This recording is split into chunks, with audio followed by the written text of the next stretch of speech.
शहरयार को 2 हिस्सों में बटा हुआ बर्दाश्त नहीं कर सकती। मैं ठीक कह रही हूँ। छोड़ दे। शहरयार से कह दे अगर उसने आयमा से ताल्लुक रखना है तो फिर वो मुझे छोड़ दे।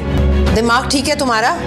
नाजरीन, ड्रामा सीरियल बेरंग की नेक्स्ट एपिसोड बहुत ही ज्यादा जबरदस्त होने वाली है। नेक्स्ट एपिसोड में आप देखने वाले हैं कि शहरयार और आयमा का वलीमा हो जाता है और एमल को ये बात बिल्कुल भी पसंद नहीं आती और शहरयार एमल के कमरे में भी नहीं आया होता। आयमा उसका सारी रात इंतजार करती रहती है लेकिन शहरयार उसके पास भी नहीं जाता। फाखरा बेगम के पास एमल जाती है और उससे कहती है कि आप शहरयार से कह दें अगर उन्हें आयमा के साथ रहना है तो वो मुझे तलाक दे दें। मैं यूं शहरयार को बटा हुआ नहीं देख सकती। जैसे ही फाखरा बेगम ये बात सुनती है उसे बहुत बड़ा झटका लगता है। वो एमल से कहती है कि तुम ऐसा कैसे कह सकती हो। हाँ, अगर तुम शहरयार के बच्चे की माँ नहीं बनने वाली होती तो वो तुम्हें 1 मिनट भी ना लगाता तलाक देने में, लेकिन अब तुम शहरयार को वारिस देने वाली हो तो ऐसा बिल्कुल भी नहीं होगा। जैसे तुम शहरयार की बीवी हो इसी तरह आयमा भी उसकी बीवी है। आयमा का भी पूरा हक बनता है शहरयार पर। एमल पहले ही काफी परेशान होती है लेकिन फाखरा बेगम की बातें सुनने के बाद और भी ज्यादा परेशान हो जाती है। लेकिन अभी फाखरा बेगम को और शहरयार को यह हकीकत नहीं मालूम कि एमल माँ नहीं बनने वाली। और वहीं दूसरी तरफ अफान और एनी जब ये बात कर रहे होते हैं कि एमल माँ नहीं बनने वाली तो उनकी मुलाजमा ये सारी बातें सुन लेती है। वो पहले तो इस बात को इग्नोर कर देती है लेकिन आगे जाकर यही बात उनके लिए बहुत बड़ा मसला खड़ा करने वाली है।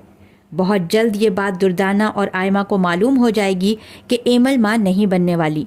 वहीं उनके हाथ ये मौका आ जाएगा कि एमल को इस घर से निकलवा दें।